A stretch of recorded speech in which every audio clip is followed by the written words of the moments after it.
Olá pessoal, meu nome é Rafael Silva, eu sou doutorando no programa de pós-graduação em Letras pela Universidade Federal de Minas Gerais e dou continuidade, encerrando hoje o nosso curso sobre mitologia clássica do apoio pedagógico da Faculdade de Letras da UFMG, com a nossa proposta de falar sobre mito e romance. Algumas pessoas devem estar se perguntando, mas que romance? Não é? A gente pode falar de romance como uma obra da antiguidade onde existem mitos clássicos? Isso faz algum sentido? Então aqui a gente coloca essa questão, não é? De onde vem a palavra romance?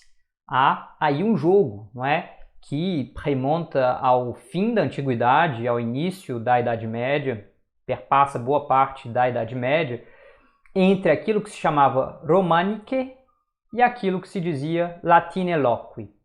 Romaniche era o falar românico, o falar ao modo dos romanos, por oposição àquilo que era falar latim.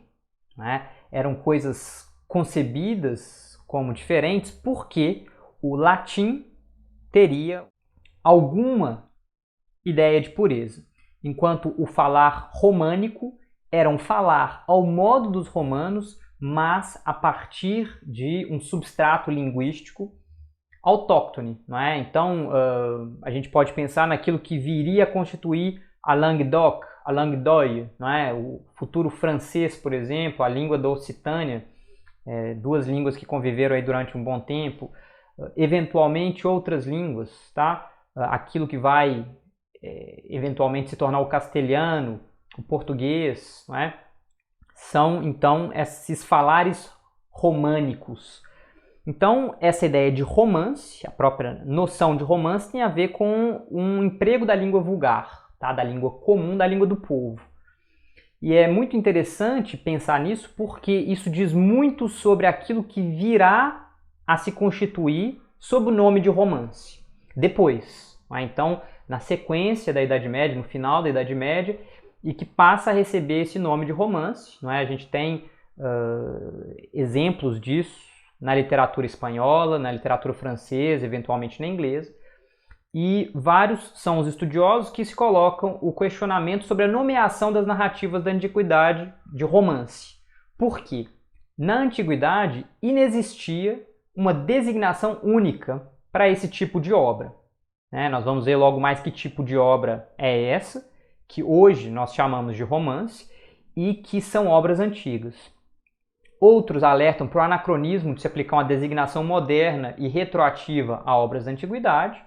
Dizem ainda da indefinição teórica e a amplitude do termo romance, que contemplaria vários subgêneros.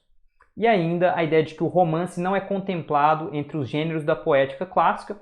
A poética clássica trabalharia basicamente com a noção de uma epopeia, uma poesia dramática e poesias líricas, não é? Seriam os gêneros ditos hegemônicos ou constitutivos dessa poética clássica.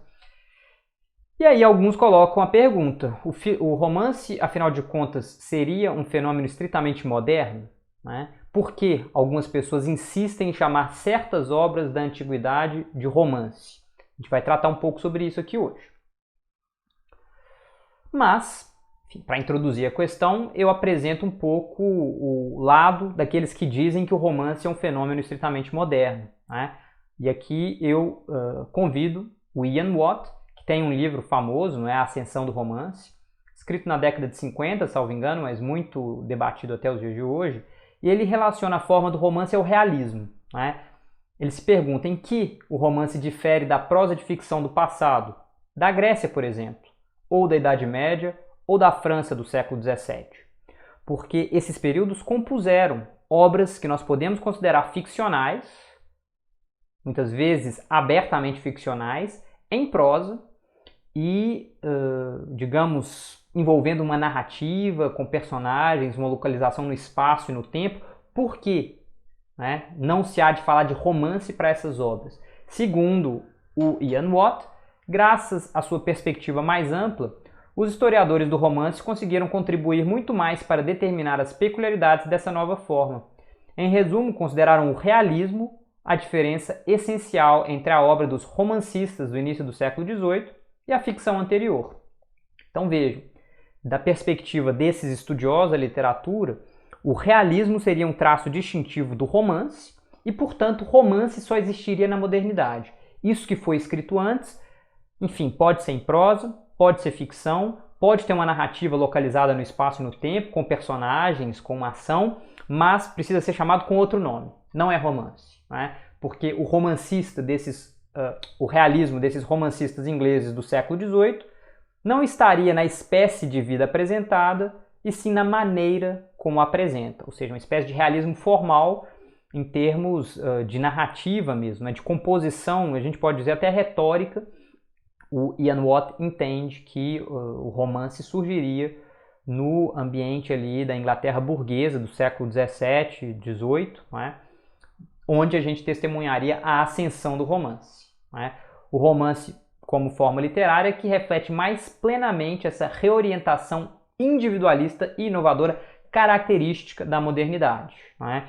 Onde haveria, portanto, uma ausência de modelos prévios, tanto em termos de forma do romance, quanto em termos de tipos de personagens, quanto enredos e assim por diante, não é? Ao contrário da tragédia e da lírica, que lidariam já com todo um conjunto de procedimentos e mesmo de preceitos sobre como escrever, como compor uma obra. O romance ele se reinventa, ele se inventa de certa forma, a partir de um contexto em que a gente testemunha a ascensão do individualismo, toda uma reflexão sobre o que significa estar no mundo da perspectiva do indivíduo, o que é conhecer, qual é a possibilidade de entrar em contato com Deus, qual é a possibilidade de conhecer a natureza, tá? O romance já responderia à demanda da originalidade, então e é nesse sentido que ele não se pauta por modelos prévios, ele não se encaixa numa poética clássica, e seus tipos são não gerais, não é? Eles, justamente, romances trabalham com ênfase nas particularidades, ao contrário dos modelos clássicos, que são sempre modelos pretensamente universais ou universalizantes, com a ideia de que determinados tipos existiriam numa sociedade e, a partir desses tipos, o escritor, a escritora deveria trabalhar o seu material. Mas aqui, obviamente, a gente precisa fazer um questionamento à concepção idealizada do Ian Watt da antiguidade e dos textos antigos, não é?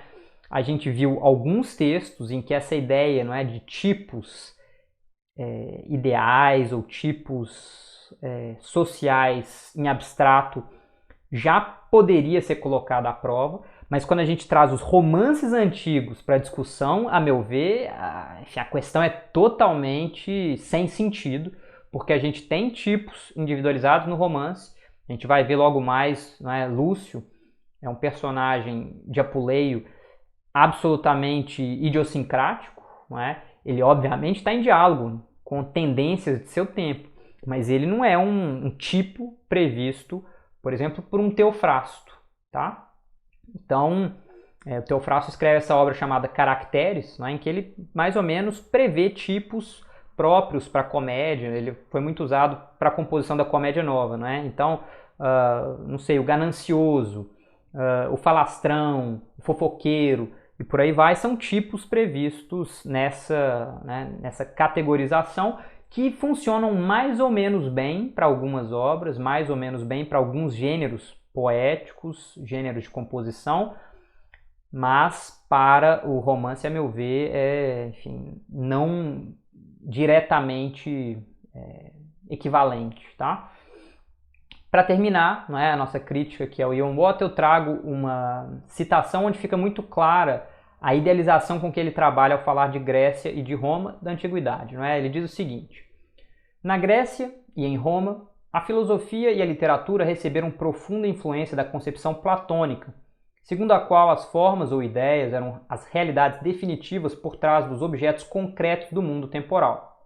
Essas formas eram concebidas como atemporais e imutáveis e assim refletiam a premissa básica de sua civilização em geral. Não aconteceu, nem podia acontecer nada cujo significado fundamental não fosse independente do fluxo do tempo. Tal premissa é diametralmente oposta à concepção que se impôs a partir do Renascimento, segundo a qual o tempo é não só uma dimensão crucial do mundo físico, como ainda a força que molda a história individual e coletiva do homem. Então vejam como ele trabalha com a ideia de que um certo platonismo, um idealismo platônico, teria configurado a forma de, basicamente, todo o escritor antigo de trabalhar, de pensar seu enredo, pensar seus personagens, e que por isso não haveria ali uma atenção aos detalhes contextuais no que diz respeito a tempo e espaço por parte dos antigos. Isso, a meu ver, não faz o menor sentido. Vários desses romances são muito situados historicamente, são inclusive, de certa forma, incompreensíveis se nós não levamos em conta, em primeiro lugar, o que é a mise-en-scène histórica de vários deles. Alguns são romances históricos, então, que retornam, por exemplo, para Atenas clássica como uma espécie de locus ideal para que uma ação aconteça. E, ao mesmo tempo, se nós não levarmos em conta o que é o contexto em que essas obras foram escritas, que é um contexto de Império Romano, de Pax Romana, inclusive, a dominação de vários povos ao longo do Mediterrâneo, com a imposição de uma paz romana, então é uma paz, como diz lá o Tácito, sobre uma espécie de deserto, que deixam os romanos por onde eles passam. A gente não entende essas obras. A gente não entende, digamos, o enredo, a concatenação das ações. Tá? Eu falo um pouco sobre esse contexto num vídeo que eu gravei sobre Luciano e num outro que eu gravei sobre o Tratado do Sublime, do Pseudo Longino. Eu vou colocar aqui em cima a referência que eu faço ao Tratado do Sublime, porque ele é o primeiro vídeo. Quem tiver interesse pode assistir na sequência também do Luciano, porque são vídeos em que eu contextualizo essa época e vai ajudar a entender quem quiser compreender um pouco mais sobre o contexto histórico de surgimento do romance antigo. Em todo caso, eu acho que então é preciso criticar esses pressupostos de onde parte o Ian Watt.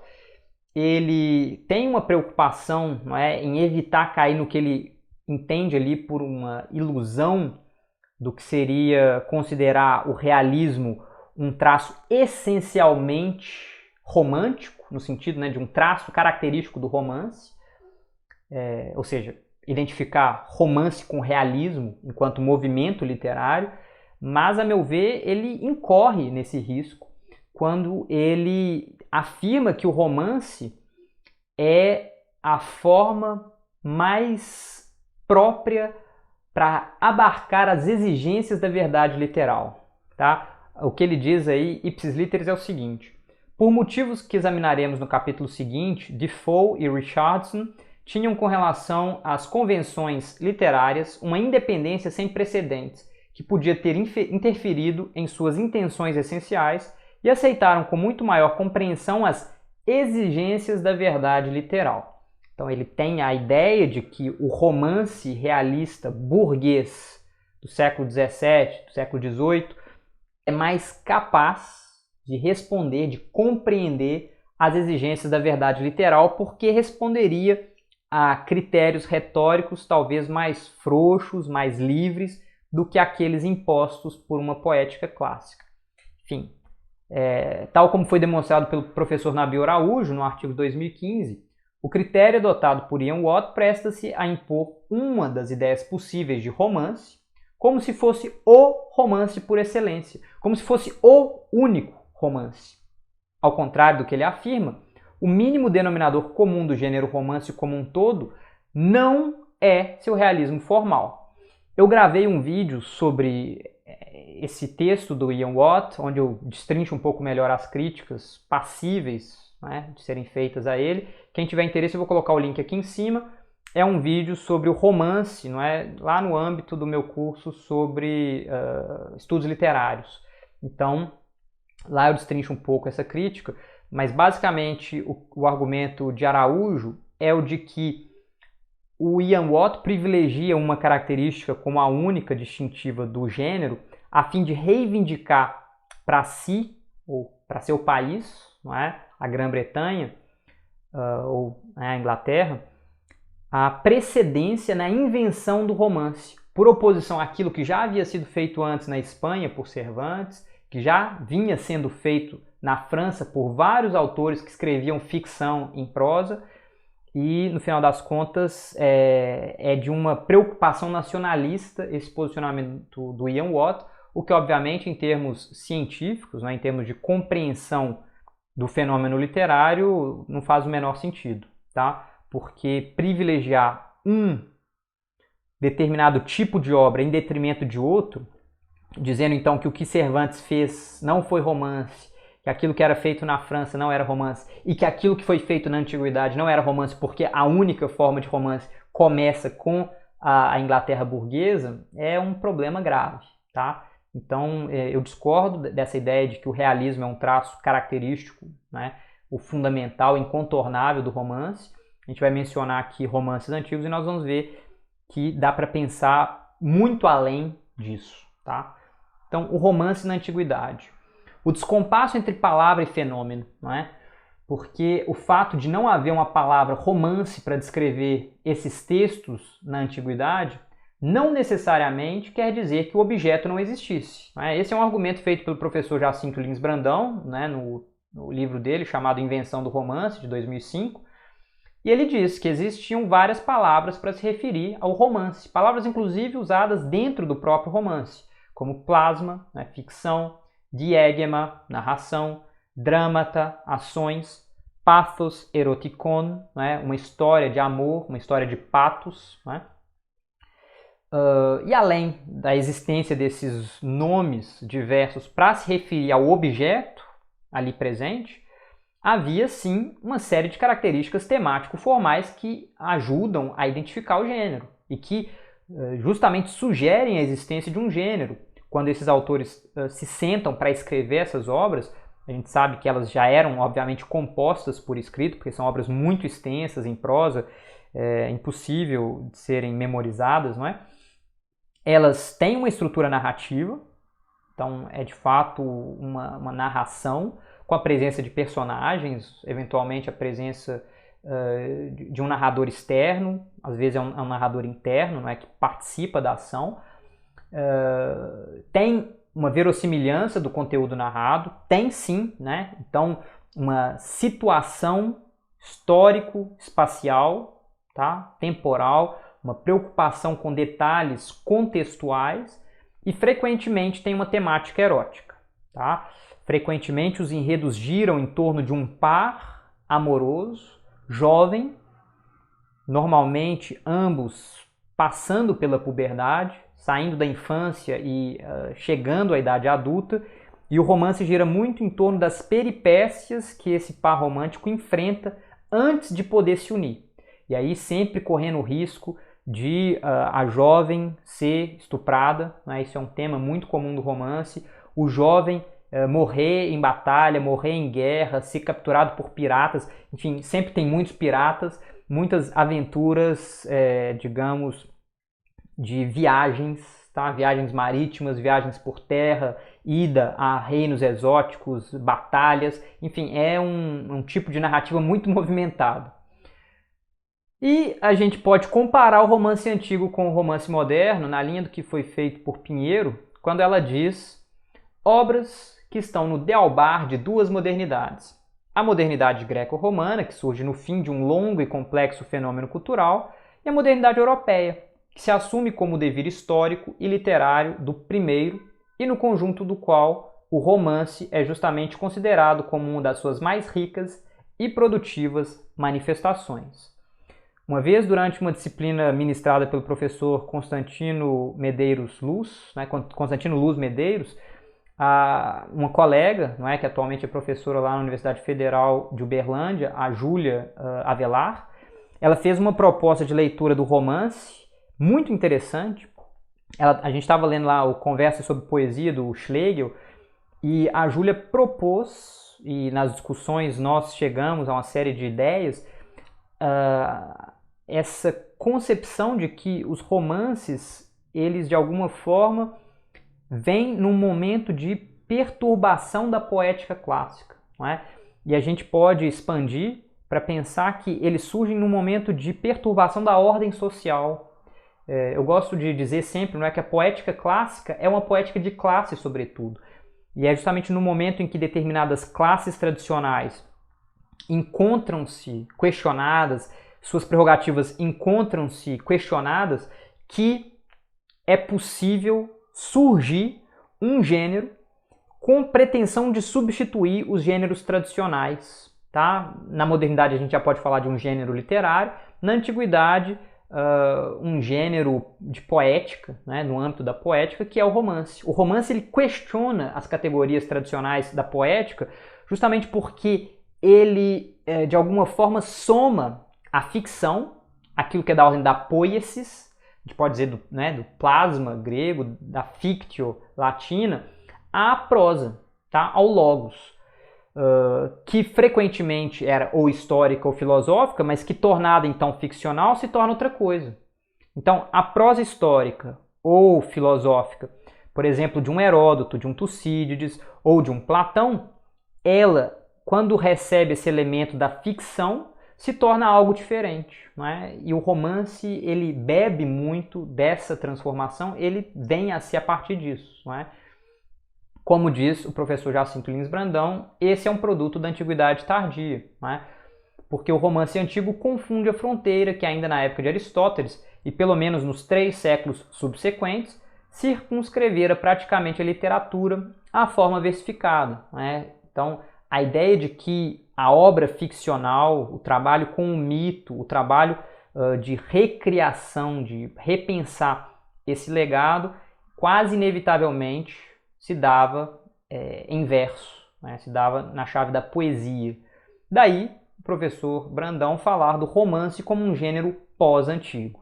Tá? Isso é muito interessante. E vejam, então, como dentro daquela minha proposta, não é, de uma ordem do discurso na antiguidade, o romance ele surge num momento de perturbação social, né, ali por volta do século I, século II, depois de Cristo, e ele bebe muito desse contexto em que ele se encontra para instaurar justamente a possibilidade de uma nova forma de expressão das preocupações humanas, das crenças, das formas de ver o mundo e, obviamente, como nós vamos ver logo mais, se faz também veículo dos mitos tradicionais, tá? Então, isso é muito legal de se ter em vista.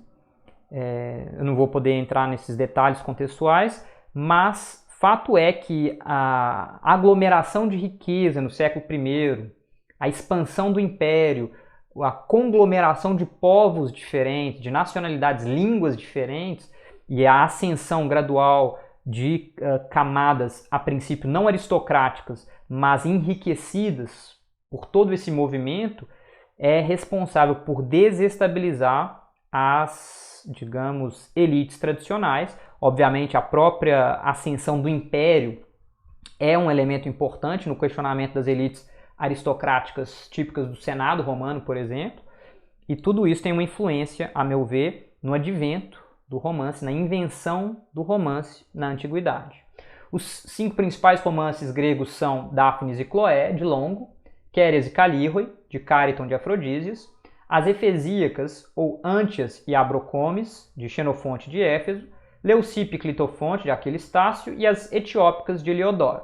São 5, né, os Big Five, e deles nós temos tradução para o português, pelo menos dos 3 primeiros, talvez os 4 primeiros, eu estou bem seguro, a maior parte delas para o português de Portugal, mas recentemente saiu a tradução de Quéries e Calíroe, feita pela professora Adriane da Silva Duarte, né, pela editora 34, uma tradução belíssima, que vale muito a pena. De Dáfnis e Cloé nós tínhamos uma tradução mais antiga, eu acho que é da Denise Botman, tá? Que não é muito fácil de encontrar, ela já está esgotada há algum tempo. As outras têm tradução para o português de Portugal. As etiópicas eu não estou seguro, tá? Do Heliodoro. Seria possível falar de romance antigo em diálogo com uma obra como das Narrativas Verdadeiras de Luciano, tá? Uma obra sensacional, Eu tratei dela no curso sobre Fundamentos de Literatura Grega Antiga 1. Eu vou colocar o link dessa aula aqui em cima, porque quem tiver interesse em ficção científica, em criação com características de metalinguagem, de reflexão sobre a própria obra, isso tudo da perspectiva de um narrador extremamente irônico e arguto, e que ainda por cima inspira em larga medida a produção literária de um Machado de Assis, para não mencionar um Voltaire, um Rabelais, um Dostoiévski, eu sugiro gravemente essa leitura, porque Das Narrativas Verdadeiras é uma história sensacional. A professora Lúcia Sano, da Unesp, traduziu essa obra, salvo engano foi o seu mestrado, e está disponibilizado na pasta do Drive. Quem tiver interesse, vá lá a essa aula, cujo link eu coloquei aqui em cima agora há pouco, e vocês têm acesso lá ao Drive, basta procurar pela dissertação da professora Lúcia Sano, vocês vão poder ler essa tradução. É sensacional, é um texto incrível e tem muito de romance, tá? Essas características de uma prosa com uma narrativa em que personagens agem, enfim, a questão da verossimilhança ele coloca em xeque desde o início, explicitamente, mas isso não vem ao caso aqui, e tem muitas aventuras. Obviamente, então, ele está dialogando aí com essa tradição do romance antigo. Mas a gente poderia mencionar ainda os romances de Alexandre, né, que tem uma pletora.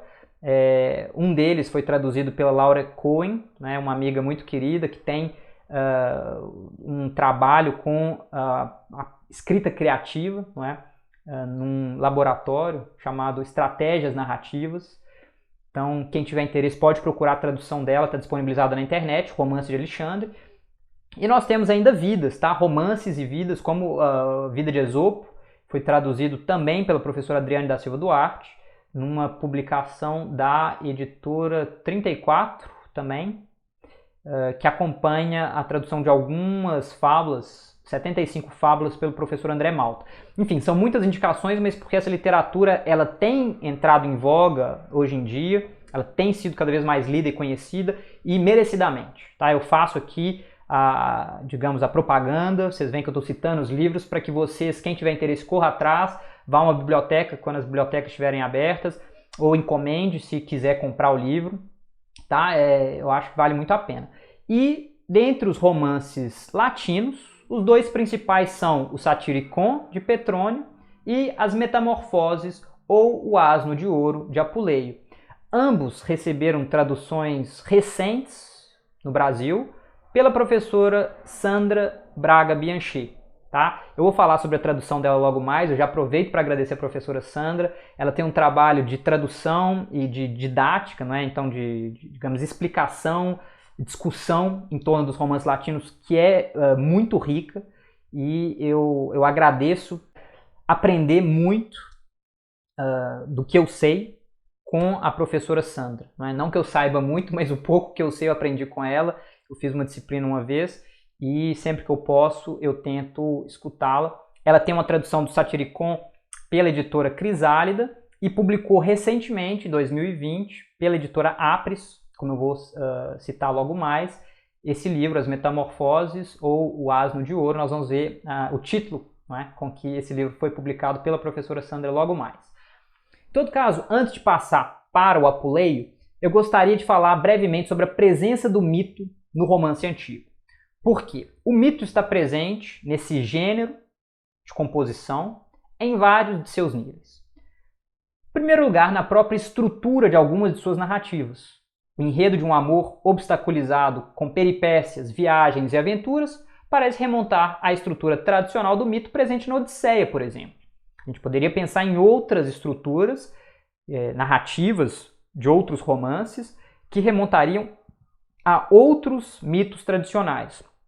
Mas, em segundo lugar, na formação de certos protagonistas, na caracterização de certos protagonistas e mesmo de personagens secundárias, como Abrocomes, das Efesíacas, que surge como um novo Hipólito, belíssimo e muito casto, avesso à ideia de ter contatos sexuais com mulheres, mas que, obviamente, vai se apaixonar e vai ver essa espécie de convicção vir abaixo. Mas nós temos ainda Dáfnis e Cloé, que surgem como crianças de nascimento nobre, embora abandonadas, alimentadas por animais selvagens, criadas por camponeses humildes antes que venham a ser reconhecidas muito tempo depois. Esse padrão, não é? Então, de crianças nobres criadas por animais e depois reconhecidas, nós encontramos, por exemplo, com Paris ou com Édipo. Não é? Essa ideia de um reconhecimento posterior de uma criança abandonada, e aí tudo que esse reconhecimento implica é um padrão mítico tradicional. Tá? E nós temos ainda alusões diretas a mitos contidos em obras clássicas, como nas performances homéricas, que testemunhamos na cena do banquete dado por Trimalquião no Satyricon, ou na êcfrase do rapto de Europa em Leucipo e Clitofonte, e mesmo com a narrativa direta de algum mito antigo. As referências são muitas, tá? A gente pode pegar um romance antigo e abrir praticamente, certo, numa página aleatória e vamos encontrar ali uma referência a um mito, às vezes o próprio mito sendo narrado, e é justamente sobre isso que eu vou falar na sequência dessa exposição de hoje. O mito de Eros e Psique, não é? Ou Cupido e Psique no romance de Apuleio, tá? E é por isso que eu falo aqui então das Metamorfoses de um Burro de Ouro. É o título com que a professora Sandra Braga Bianchi publicou, tá? Essa obra, a sua tradução pela editora Apres, em 2020. Ela juntou os dois títulos, não é? Porque a obra era conhecida por As Metamorfoses. Santo Agostinho se refere a ela como Asno de Ouro. E ela então junta esses dois títulos, porque um entrou para a tradição, não é? O Burro de Ouro ou Asno de Ouro, e o outro era o título mais antigo, talvez remontando ao próprio autor, não é? E ela junta, então, As Metamorfoses de um Burro de Ouro, do Apuleio, publicada então recentemente pela professora Sandra, e com a autorização dela eu vou disponibilizar para vocês o longo trecho em que aí se narra o famosíssimo mito de Cupido e Psique. Essa é a principal fonte antiga para esse mito, e oferece uma oportunidade única para vermos de que modo o romance pode recorrer ao mito de forma potente. Para situar o enredo desse romance, contudo, talvez valha a pena darmos uma conferida em seu prólogo na tradução de Sandra Braga Bianchi. Eu, de minha parte, com esse meu estilo milesiano de falar, exótico e erótico, irei conectar você a diversas histórias e envolver seus ouvidos benévolos com meu sussurro encantador. Isso se você não desdenhar fixar os olhos em um papiro egípcio cravado com a argúcia de um caniço do Nilo, e não quiser perder a chance de admirar histórias de homens que tiveram suas aparências e destinos radicalmente transformados, assumindo outras representações de si e novamente reformatados, voltando ao ponto de partida em mútuo encadeamento. A professora Sandra faz análises belíssimas desse prólogo. Infelizmente eu vou ter que passar muito rápido, não é? Mas cada uma dessas palavras é muito importante para entendermos o que se encontra em jogo na proposta de Apuleio, tá? Quando ele fala do estilo milesiano, exótico e erótico, quando ele faz essa referência a essas várias histórias, não é? A ideia então de histórias inseridas, as narrativas paralelas, que a gente pode dizer, elas são fundamentais para a compreensão do que o Apuleio entende como um processo de aprendizagem, tá? Que se dá ao longo dessa narrativa e que, de certa forma, a gente poderia imaginar também projetada sobre o leitor que se dedica a essa obra, porque é de leitura que se trata aqui. Ele faz referência, não é, ao papiro egípcio, ao uso do caniço do Nilo, então ao que seria o equivalente a uma caneta para nós, não é? Ao gesto de escrever, né, de grafar as letras sobre o papiro e, portanto, da leitura dessas histórias. Mas a sua narrativa não para por aí, não é? O prólogo continua e vejam como ele situa muito bem esse prólogo.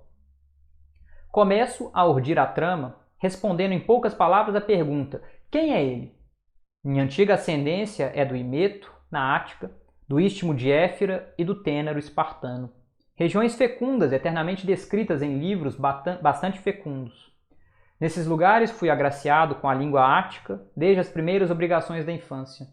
Um tempo depois, como estrangeiro na cidade do Lácio, aperfeiçoei meus conhecimentos na língua materna dos Quirites, com esforço colossal, sem a presença de um professor. E aqui estou eu, me desculpando antecipadamente se ao falar de maneira tosca vier a ofender algo de uma língua estrangeira, e, além do mais, forense. Agora, não há dúvida de que a própria mudança de língua reflete o estilo ao qual me associei, que é a expressão da habilidade de saltar de uma montaria a outra. Vou iniciar minha história à moda grega. Leitor, segure firme. Você estará em companhia de encanto e prazer. Então vejam, né, há muitas referências geográficas, espaciais. Há, no final, o encerramento com uma referência ao leitor. Então é importante isso. Tá? Essas são obras escritas para serem lidas. Esse é um elemento importante da recepção dessa obra. Obviamente ela poderia ser lida em voz alta para mais de uma pessoa, mas há necessariamente a ideia de que alguém lê essa obra. E há ali um jogo muito interessante entre línguas, porque o narrador se diz, digamos, alfabetizado, se diz instruído em sua língua materna como o grego antigo, e tendo aprendido o latim apenas posteriormente, a língua dos quirites, e com muita dificuldade. Então ele já pede desculpas de cara por um estilo mais chão, um estilo mais tosco, devido à aquisição tardia dessa língua. Isso, obviamente, é uma espécie de indicação do contexto histórico ao qual eu aludi agora há pouco. Tá? Esse Império Romano, com a assimilação de várias regiões diferentes, exóticas, e isso aparece nesse romance o tempo inteiro. Tá? Em termos de enredo, eu gostaria de deixar claro simplesmente que ele gira em torno da curiosidade do protagonista e seu desejo insaciável de ver e aprender. Ele tem interesse pela prática da magia, que constitui também um elemento fundamental das ações que acontecem, não é, nesse romance. O protagonista, chamado Lúcio, ao se submeter a um feitiço para se transformar em um pássaro, é acidentalmente transformado em um asno. Isso leva a uma longa jornada literal e metafórica, cheia de peripécias e histórias. No desfecho da trama, Lúcio finalmente encontra a salvação através da intervenção da deusa Ísis, que ele passa a cultuar. Então, a história gira em torno desse jovem, Lúcio, que vai para a Ásia Menor. Lá ele tem uma série de contatos. É uma cidade também grega, tá? Falante do grego antigo, pertencente ao Império Romano. Mas lá ele tem contato com uma senhora que domina a arte da magia. Ele consegue seduzir a criada dessa senhora, por meio da qual ele tem acesso a esses feitiços, mas o feitiço é mal aplicado. E ao invés de se transformar em uma coruja ou uma ave, como ele gostaria, não é? Porque ele tinha justamente esse desejo de alçar um voo, de conhecer o que era a cidade da perspectiva aérea, conseguir viajar longas distâncias rapidamente, ele, na verdade, se transforma num burro, e na noite em que isso acontece, a casa em que ele se encontrava é roubada, os ladrões roubam as riquezas da casa, carregam as riquezas em cima do burro de Lúcio e fogem. E assim começam as peripécias de Lúcio para tentar reverter a forma humana, e obviamente nesse entremeio ele tem que lidar com muitas situações muito complicadas. Então fica aí a sugestão de leitura. O livro é interessantíssimo, é uma das grandes obras da antiguidade, e a interpretação é muito complexa, tá? Como sugerido por uma apresentação recente da professora Sandra Bianchet, né, no NEAN, o Núcleo de Estudos Antigos e Medievais da Faculdade de Letras da UFMG, em 2020, deve fazer 2 meses agora. As formas de se encarar esse romance são muitas, indo desde mero divertimento até algum tipo de apologia à religião ou ao conhecimento. Então, o que quer dizer essas transformações, ou o que querem dizer essas transformações por que passam, não é? O Lúcio, por que passa a feiticeira, e assim por diante. É difícil, né? Parece haver ali talvez uma dimensão alegórica possível, uma referência a uma iniciação nos mistérios, uma iniciação no conhecimento. A própria Sandra, não é, nessa apresentação a que eu me refiro, ela sugere que há, de forma bastante clara, a ideia de um aprendizado por parte de Lúcio do que é deixar de ser mero ouvinte de histórias, que é o ponto em que ele, como jovem, começa o romance, né? Ele começa como alguém muito curioso, muito interessado em ouvir histórias diferentes, histórias exóticas, e ele pouco a pouco ganha autonomia como narrador. Isso é tematizado em várias passagens, a professora Sandra nessa apresentação fez essas referências, e a partir dessa autonomia ele reivindica um lugar de narrador, lugar esse que obviamente se configura no próprio romance. Não é? Vocês veem, é um romance escrito em primeira pessoa, então um narrador personagem, e a autoridade desse narrador ela é construída pouco a pouco ao longo das aventuras, tá? Ao longo do romance.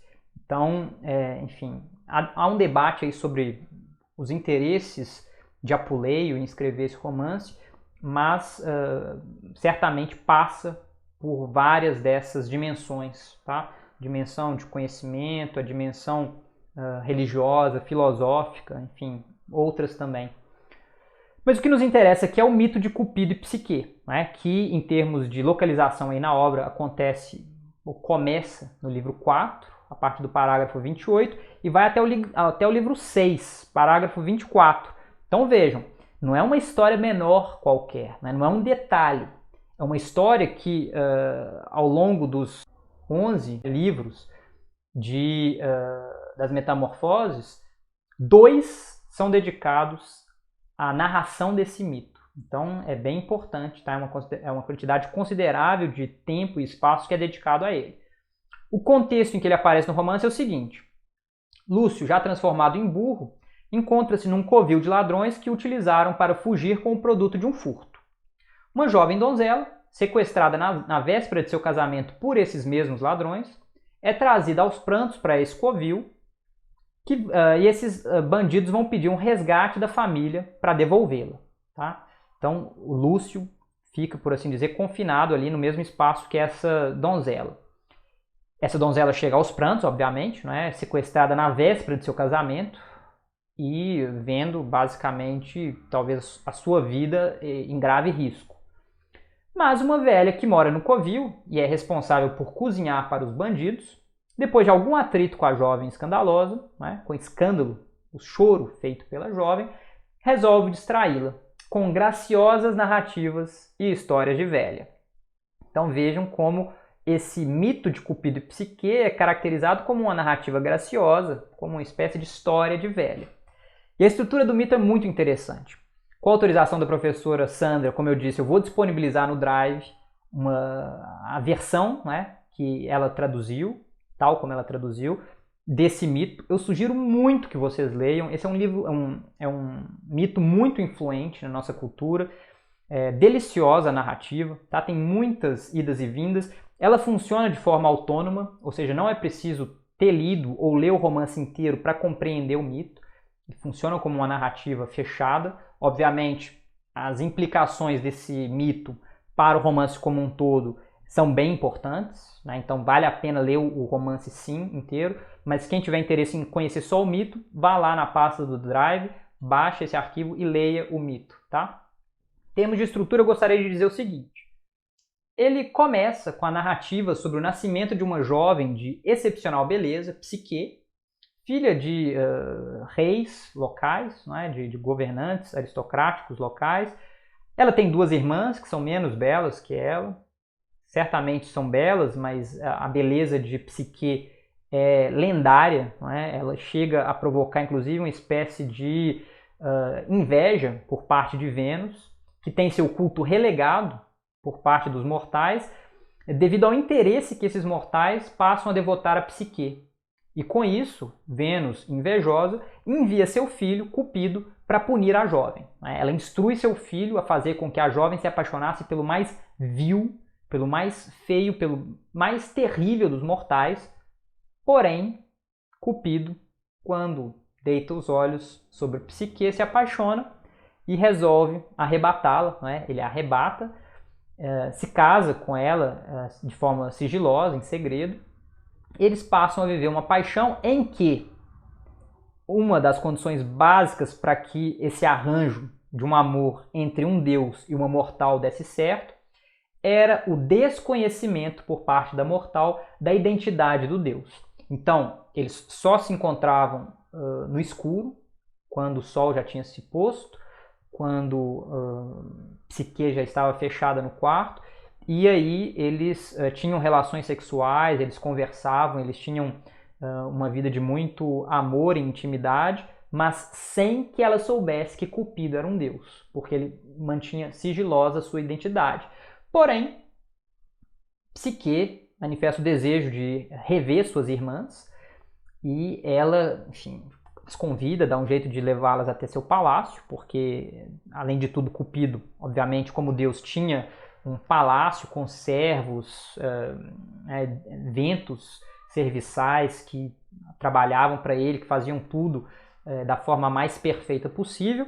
E quando essas irmãs chegam ao palácio em que Psique mora, elas são tomadas por um ciúme muito profundo e, então, invejando essa condição dela, tentam levá-la pouco a pouco a desconfiar desse seu marido, de quem ela não tem lá muitas informações, que as informações são sempre meio conflitantes, e elas trazem o rumor de que haveria ali um homem-serpente, uma besta fera, que estaria pretendendo matar, se não Psique, o filho que ela já esperava dele, e que na verdade esse marido não tinha nada de bom, ele era uma criatura terrível.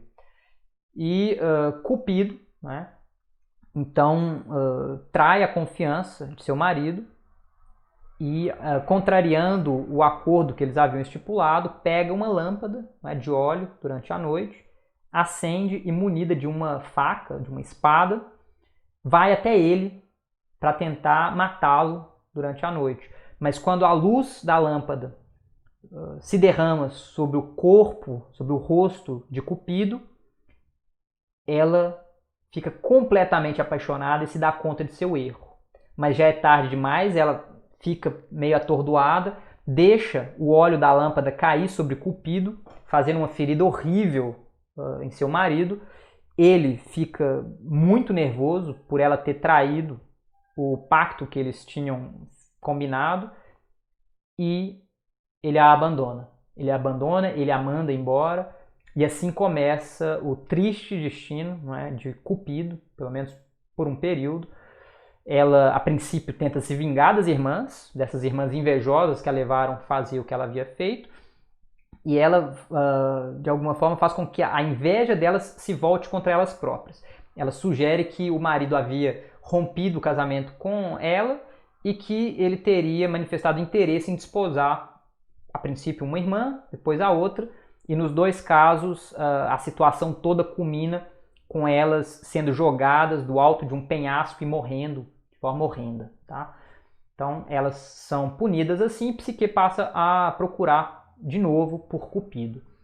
Vênus, quando a história toda vem à tona, porque até então tinha sido um segredo, mas quando Cupido aparece todo queimado, ela fica furiosa com seu filho, de certa forma, mas muito mais com Psique, e resolve puni-la. Psique eventualmente se apresenta perante Vênus, a mãe de Cupido, e Vênus estipula uma série de provas a fim de demonstrar o lugar a que Psique deveria se restringir, né, o lugar de mortal. Então ela coloca provas impossíveis de serem feitas por uma mortal, mas acontece que Psique, com o seu jeitinho carismático, simpático, ela consegue de alguma forma angariar a simpatia de formigas, tá, de seres inanimados como uma torre, enfim, eventualmente das próprias divindades, né, o próprio marido, né, Eros, Cupido, volta atrás na sua decisão de largá-la e ela vence cada uma dessas provas. A última delas, que consistia em descer ao reino dos mortos, fazer uma catábase mesmo, né? E trazer de lá, depois de enfrentar os vários perigos que os heróis tradicionais que nós vimos aqui, Héracles, Teseu, Orfeu, já tinham feito antes. Nesse momento, Psique faz e passa por essas mesmas aventuras, enfrentar o Cérbero, atravessar o rio com o Aqueronte e assim por diante. Ela reivindica junto de Perséfone de sua beleza, né? Coloca numa caixinha a beleza, que era esse o pedido de Vênus, e quando ela está trazendo a beleza de volta, surge uma espécie de pulga atrás da sua orelha e ela diz: por que eu não pego um pouco dessa beleza por meio da qual talvez eu consiga seduzir de novo meu marido? Ela abre a caixinha e o que estava lá dentro não era nada de beleza, era um sono do Hades. Então ela cai como se morta, mas nesse momento Cupido já havia lamentado sua decisão, já estava curado das feridas, não é? Ele vai até ela, ele de alguma forma intui a situação em que ela se encontrava, ele a encontra e ele consegue guardar de novo o sono do Hades na caixinha, ele traz sua amada, né, de volta à consciência, ela entrega, então cumpre a prova colocada por Vênus, a prova final, que é então, obviamente, uma prova de sobrepujar a própria mortalidade e de alguma forma de ascender em termos de reconhecimento ao estatuto divino. E nesse momento, Cupido obtém de Júpiter a divinização de Psique e a consagração do casamento dos dois. E nesse momento, Psique e Cupido se casam e tem como filho, né, como filha, Volúpia. Tá? Então é um mito sensacional. No final dele, é muito interessante, Lúcio, né, em forma de asno, que estava ali também ouvindo, ele lamenta muito não ter uma pena, não ter ali um material para escrever, porque ele gostaria de ser o primeiro a escrever aquela belíssima história. Então, obviamente, é um comentário metalinguístico muito arguto, né, por parte de Apuleio, chamando atenção ali para o fato de que aquela versão, pelo menos tal como chega para nós, é a primeira versão de um mito que realmente entra na história do pensamento ocidental, com várias interpretações psicanalíticas, não é? E aqui, mais uma vez, eu estou me concentrando, me apoiando numa apresentação que foi feita, mais uma vez, pela professora Sandra Bianchi, mas dessa vez lá na 4ª jornada do Romance Antigo, organizado pela professora Adriane da Silva Duarte, na USP, há cerca de 5 ou 6 dias, né? Em que ela sugere, então, que as várias interpretações desse mito envolvem interpretações psicanalíticas. Freud e Jung se valeram desse mito para refletir sobre Cupido, né, para refletir sobre Eros, sobre as potências do amor, as potências eróticas, como meio para se chegar ao autoconhecimento. Erich Neumann, contudo, foi quem explorou de forma mais profunda esse insight num livro chamado Eros e Psique, no qual ele delineia um verdadeiro sistema de compreensão do processo analítico, ou se quiserem, psicanalítico. Não é? Essa ideia da psique aí, ela é fundamental para essas leituras psicanalíticas, não é? Porque é um elemento que não é gratuito, tem uma dimensão alegórica óbvia, não é? Esse encontro entre Psique e Cupido, mas cuja interpretação é tudo menos óbvia. Né? Então, as formas de leitura variaram muito ao longo do tempo. Temos ainda uma leitura místico-religiosa possível, né? Na linha do que foi proposto por Nicole Ficq-Michel, num livro de 91. Né? O romance encenaria um processo de iniciação nos mistérios, do qual o mito de Cupido e Psique conteria em Nietzsche o sentido. Então, as metamorfoses de Apuleio estariam, né, no âmbito dessa reflexão religiosa, da ideia de uma iniciação em verdades que ultrapassam o entendimento humano. Obviamente, aí o contexto histórico é fundamental. Nós temos vários cultos que surgem nesse momento, dentre os quais o próprio cristianismo, não é? Mas nós temos o culto a Ísis, nós temos o culto a Mitras, o culto mais antigo a Bendis, enfim, há várias divindades que são cultuadas nesse momento, e haveria então a ideia de uma iniciação por meio desse romance. Essa foi uma interpretação já feita lá no século XIX. Tá? E temos ainda uma interpretação filosófica. Tá? Na apresentação que eu mencionei agora há pouco, da professora Sandra Bianchi, lá na 4ª jornada do Romance Antigo, ela propôs, não é, uma interpretação filosófica de base platônica desse mito no âmbito do romance. Obviamente ela trouxe muitos elementos para fundamentar a sua ideia, e eu achei muito instigante pensar nisso, porque de fato Eros desempenha uma função fundamental não apenas na filosofia platônica, quando a gente leva em conta lá o Banquete, por exemplo, Fedro, mas na filosofia que virá a ser, né, a neoplatônica, que a partir desse momento, século II depois de Cristo, vem à tona, entra em voga e tem em Eros um processo psicagógico fundamental, né? Digamos, um elemento do processo psicagógico absolutamente incontornável. Então eu acho muito interessante pensar nessas várias interpretações. Obviamente a gente poderia falar que é muito ainda sobre como esse mito se encaixa na narrativa maior das metamorfoses, porque a gente pode pensar nas próprias metamorfoses como uma espécie de alegoria platônica sobre o que significa estar fechado num corpo humano, um corpo imperfeito, cheio de problemas, cheio de dores, né? Se a gente pensa no que é a situação de Lúcio quando ele se encontra ali encerrado no corpo de um burro, dotado de razão, né? Dotado então de um elemento divino, que é o elemento racional, e tendo que passar por várias provas na existência, provas sobre as quais nós não temos nenhum controle, porque Lúcio, coitado, ele é a princípio posse dos ladrões, ele eventualmente é resgatado, se torna posse da donzela, mas a donzela se casa, deixa Lúcio sob os cuidados dos pais, ele é colocado para trabalhar num moinho, onde ele apanha igual, enfim,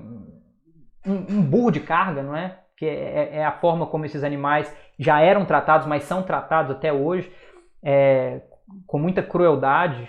Inclusive, esse é um elemento que seria interessante explorar, eventualmente, a ideia de uma identificação com o animal nesse romance, trazendo aí uma reflexão grave sobre o que é ser humano, o que é ser animal, se nós, enquanto seres humanos, temos o direito de tratar os animais como os tratamos tradicionalmente, como burros de carga, não é? Então espancando-os, tratando-os muito mal, com pouca comida, com nenhum conforto, nenhuma atenção ao que né, o que são necessidades desses animais, mas eventualmente ele consegue fugir, e por aí vai, né? Tem muitas reviravoltas, tem detalhes que para nós são escabrosos, quando, por exemplo, os seus donos descobrem que ele gosta de comer comida humana e ele é eventualmente vendido para um sujeito que tem ali uma espécie de show pornográfico, né? E que deseja então colocar a luz para transar com mulheres, para expor isso como uma espécie de show, uma espécie de circo. A coisa caminha durante um tempo, então Lúcio contribui para a prática, né, para o sucesso do show, até o dia em que eles resolvem colocá-lo para transar com uma condenada por ter matado a família inteira no meio de um circo, né, no meio de uma arena. Nesse dia ele consegue fugir, ele foge e eventualmente por meio da intervenção da deusa Ísis, ele consegue voltar à vida humana, e aí a ideia parece ser então a de que o sujeito, não é, fechado nesse corpo humano, um corpo muito impróprio, um corpo muito baixo, muito vil, uma vez iniciado nos mistérios da deusa Ísis, então nos mistérios a gente poderia talvez expandir nos mistérios da filosofia, nos mistérios da verdade, consegue transcender as circunstâncias corporais, físicas mais estritas e ascender a um plano superior. Enfim, aqui eu fiz uma interpretação alegórica meio selvagem desse romance como um todo. Talvez não seja tão acurada filologicamente, mas eu acho que é uma interpretação possível para tentar associar essas duas narrativas. O mito de Cupido e Psique e a história de Lúcio como o burro de ouro, onde nós encontramos sim essas várias peripécias e a ideia de uma ascensão a um patamar superior, uma espécie de transcendência ou transcendentalização da situação inferior de base a partir da qual nós começamos nossa existência. Tá? Então, eu gostaria de encerrar o curso hoje com um poema. É um poema famoso, mas eu acho que pode ser relido à luz dessa discussão que nós propusemos hoje, com muito proveito. E eu aproveito para agradecer enormemente a presença de todo mundo até aqui. Eu sei que foram muitas exposições, muitas horas. Eu às vezes me animo demais e falo muito. Eu peço desculpas por isso, mas saibam que esse curso foi preparado com muito carinho, né, com muita atenção, a disponibilização dos textos. Peço para que vocês vão, né, até a descrição dos vídeos, a partir do vídeo 9, 10, 11 e esse de hoje, o vídeo 12, onde vocês vão encontrar o formulário para reivindicar o certificado de participação no curso do apoio pedagógico para quem tiver comentado em pelo menos 9 dos 12 vídeos oficiais, né, do nosso curso. E termino aqui com a leitura desse belíssimo poema Eros e Psique, de Fernando Pessoa. Conta a lenda que dormia uma princesa encantada, a quem só despertaria um infante que viria de além do muro da estrada. Ele tinha que, tentado, vencer o mal e o bem, antes que, já libertado, deixasse o caminho errado por o que a princesa vem.